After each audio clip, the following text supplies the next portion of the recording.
Zel na tu rapo tu sabna sab kar to ran suwe me te hian kan la na ni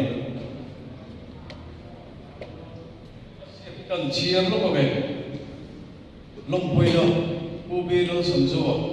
Mizoram Legislative Assembly we pai ko na to pe ni sari sabi sum di patma ne ya or we bi re to te sam he ka long poi sia Minister of State in Budiru he ka choke me bok che ani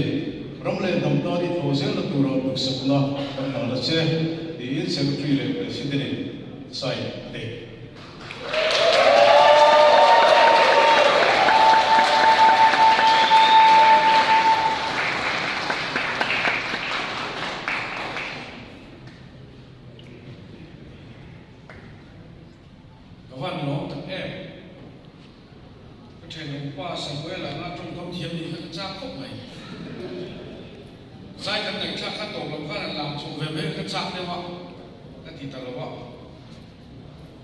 thu chạm bản đi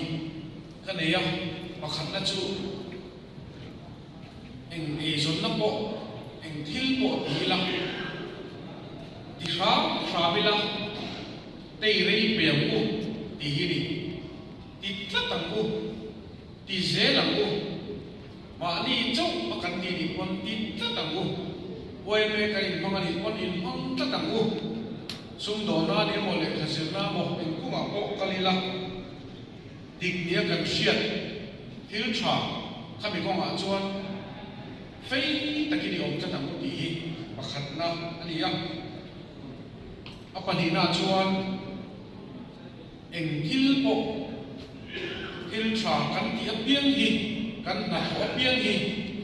mình bùi lệ bắt hiên lòng của na anh em xung đột cần đi con sổ khá là không cần đi con driver cần đi con anh thiếu bộ tí là sát tất khăn tía tay bắt tất khăn tía mi đầm ta là cần bê chùa khá bắt hiên in ăn sẽ là ngay tí lại hi cái chả bùa trái là hiên trái là uem mê em bảo lúc con không giống giống tên ấy tôi quý brunch uem mê em lên thành hình cái gì về nọ tên chú mi cái gì nọ lòng quý nọ về hi là lỗ mê mê mà các chuyện qua anh về qua em rồi tiếng liền nào với là mà chế bây giờ programming theo do là mà thế à cái là cái lập tu gì là chế bây giờ rồi tu đi cái chỗ số là mà theo do là mà cái chỗ về liền lại đâu đó thì cái mình làm làm có cái ở chỗ của mình thì nó lỗ liền lại mình thì nó sẽ có cái gì ấy lỗ mê